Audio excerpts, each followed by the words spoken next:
Higashi here, aka Gino, super excited to bring you guys some leaked information from a brand new leaked car coming up on the Wrap That package.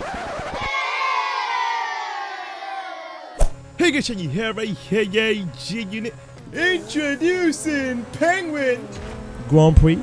This is my recent track creation for my MLG playlist for Zoo King. There's currently 8 tracks in that we mostly play, that a lot of people are familiar with. It's good that everybody gets the track knowledge down so that the racing becomes more smoother, with everybody knowing the braking points of each corner and other lines except for optimal lines. When you keep having more and more battles, you sort of get used to the environment. So yeah, this is my recent creation, because the thing about me when it comes to creating tracks, I like to experiment with a lot of things with props and just track routes and really get it together. Although it may seem like I'm using similar areas within beach Los Santos, but I like to have track variations to get the best routes to have the battles and have a lot of space along with a mixture of tight space as well, just balancing the track out as well as possible. So there's a nice flow to it, but you have to really pay attention and be on your toes every single time. So usually I do talk a lot about you know, how awesome GT5 racing is, so why not just show you an example here with 2 different cars and their point of views. So Picano obviously is in the blue entity. On the right hand side I am with my usual Turismo red and black. So it's interesting to see a battle between 2 different cars rather than the same car, because there's obviously 2 different driving styles. And the issue, it's not really an issue, it's just a challenge I guess, to have a side-by-side battle between 2 different cars, because one will have an upper hand over another in certain situations around the track. And so here's the thing about the Turismo. Essentially what you're watching now is sort of a car v car explained in a racing point of view. So the Turismo has got an awesome turning circle. You can pretty much turn this car at any speed given, even at optimal high speeds. You know, this car will respond to your turning or with your analog stick, right? Whereas the Entity's got insane traction, it just wants to stick to the ground, and it's got that immense understeer when carrying a lot of speed around a corner, so you have to control that. So if you're given a situation of a side-by-side battle and taking this into context, it will be extremely interesting, because thinking about it, if an Entity is trying to go for the inside line overtake and it exploits the gap from, let's say, the Turismo can easily hold the outside line without an issue because of its turning circle and being able to carry that speed at a comfortable rate. Whereas with the Entity, you have to really get the braking point right, and the throttle control becomes a little bit difficult because of the traction and understeer. So you have to make sure you're not pushing the person on the outside, like the Turismo for example, so wide and knocking them out, you know, because that's basically what essentially happens during this race, and I'm going to explain it and break it down for you guys real quick as well. Remember guys, you got to also take into consideration that the Turismo is extremely light and it's quite vulnerable to little bumps, little curbs that you go over and whatnot. So there's a lot of things to pay attention to, but it's an easy car to maneuver around corners, whereas as opposed to, you know, the Entity is completely opposite. It's smooth over bumps, but it's not that easy to control around a corner. Of course, braking is important and it's crucial with the Entity to optimize it, whereas with the Turismo it's complete opposite. It's all about the speed carry. You know, it's not much about the braking, it's about how much you can really control that throttle and to, you know, ease off the gas a little bit there and then, not really requiring that much brakes with the Turismo to optimize it. So understanding that as well, you know, the Turismo is an extremely weak car, and because it's nimble as well, the Entity, as opposed to an extremely strong car, is heavy and it's robust. So you're just gonna, if you're gonna have this side-by-side battle, you've got to be extremely careful, especially if you're Entity. You don't want to hit or touch the Turismo, because the Turismo will go flying.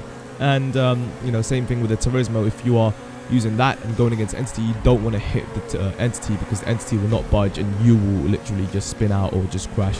So you have to be extremely careful on the throttle. The thing about the Entity is that if you let go of the throttle, it's extremely costly, because where the power is generated through acceleration. So if you're gonna let go of the throttle, then to regenerate that power is not that great. But you have to be extremely careful, and timing is the key here, people.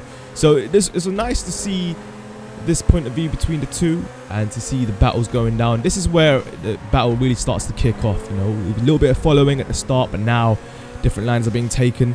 this was a beautiful line taken by Picano to go into a side-by-side situation. So let's break it down real quick and go back, because to get into this side-by-side situation, there's a lot of things that you need to really plan out and really be patient about. So what Picano does, instead of following me in the rear, he's going to shift to the left. Why? Well, let's be serious. When you approach this corner, he's going to have a better angle and timing to get the braking point right, to prepare himself for the consecutive corner on the right hand side here, to approach it tight, to exit out as wide as possible to the sidewalk to get the optimal speed carry through this apex. Whereas me, at this point, I was going all out defense. So the lines I was taking, I was making sure that I was preparing myself for the consecutive corners that were coming up, so that I am in a comfortable position to defend against his attacking maneuvers, which he was trying to do. And it was successfully pulling off at this point, because I made a choice, instead of cutting back to the inside, go to the outside and carry that speed. That's the beauty of the Turismo. You can make multiple choices at one given point without having to be restricted, as opposed to, let's say, the Entity. When you choose a line, you have to stick to it, otherwise it's extremely costly, and you lose a lot of speed out of that. So I was caught up in two minds, but the car does help you out in those situations. Now I tried to go for the inside move. The timing was appalling. On my screen I did not hit him, but on his screen he did get hit by my car. So I made the judgment, of course, that wasn't an oversteer, because the Entity does not oversteer hardly ever, and of course in that situation I knew I hit him, so I have to let him go through, and the battle continues. Now he is in the lead, so what do I do in this situation? I have to make sure that I'm pushing it hard, because I know he's got the upper hand with the acceleration, but of course he has to pay attention to braking points, which is the key to generate the acceleration to really benefit from the Entity. But at this point I exploited the gap that he created due to him trying to take the optimal line rather than taking a defensive approach for that left-hander before the right-hander. But there's a massive controversial collision there, but I'm going to explain that later on. So you see there, he's actually going to shift to the right-hand side. I see the opportunity to come in with see the red gap there, the red marker. That's the gap I'm going to exploit right here. The circle is the braking point. The reason for that is because I know he's going to be on the outside at this point, and I have to respect his car and make sure I don't shift him and take him out and not floor it just because I see the gap there. So I'm going to have to exploit the gap, and at the same time respect him on the outside. I do hit him slightly on his point of view, but on my screen I did not hit him. But look at this lag, look at this POV right now. On his screen, right, he's nowhere near me, but on my screen he's hitting me. What the fuck? So obviously there's a lot of connection issues to play, and look, there's a gap clearly there from his car, from his POV to my car. On my POV there's no gap, he's just literally shunting me against the wall. But then the understeer, you can clearly see there's a massive gap on the right hand side of his POV that he could have easily braked harder to allow more space to prevent that sort of laggy situation to take place. But there's a lot of things to really focus on at this point, because a lot of excitement, a lot of adrenaline rush, it's intense. So that's the thing about the Entity. When a side-by-side battle occurs in a tight situation, it's important that you have to brake harder than usual if there is a car on the outside line when you're taking it inside like that. But it's unfortunate there's a little bit of lag involved in that as well. And this is the thing about GTA 5 racing, that when you are having a battle with someone else that, let's say, you don't have good chemistry with, like me and Picano have, but just an example, you have to understand that certain people may not have intentionally taken you out, so you have to respect that and say, yo, okay, that's fine. We've just got to deal with it, instead of getting into arguments, because there's a lot of arguments that do occur from GTA 5 racing, because of course collisions and little bumping and grinding can be extremely costly as opposed to other racing games. So this is where it's important that you distinguish between what lag is and what an intentional takeout is. Or if you're probably wondering what happens after the race, after that incident, I ended up taking a win, but it just turned out everyone was following each other, nothing interesting was going down, so I just cut it after that, just show you the incident. Of course, as you can clearly see, that battles are viable between different cars if the driver is capable of adapting to situations and understanding the car, and of course adapting to other lines which are not optimal.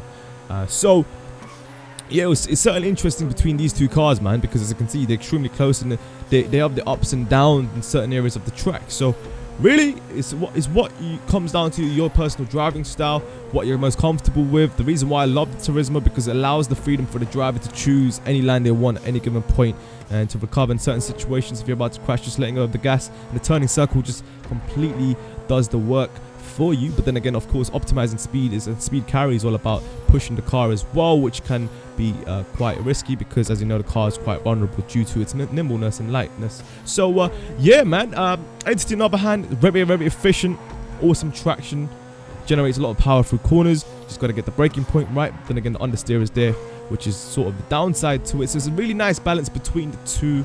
It's just important that when you get into battling situations that you're really aware of how you have to use your car to be able to take advantage of certain situations, to defend, to attack, and pretty much that's a perfect example there. But then again, there's also downsides as well, like you saw in the video. So anyway, I'm done with this video today. Thanks for watching. Like I said before, what the hell, what am I talking about? This, oh, okay, I'll show you soon now. Good night, peace, yeah. You can check out awesome battle on Picano's channel. It would turn out to be an awesome photo finish. So check it out, and I'll see you guys there when I get wrecked.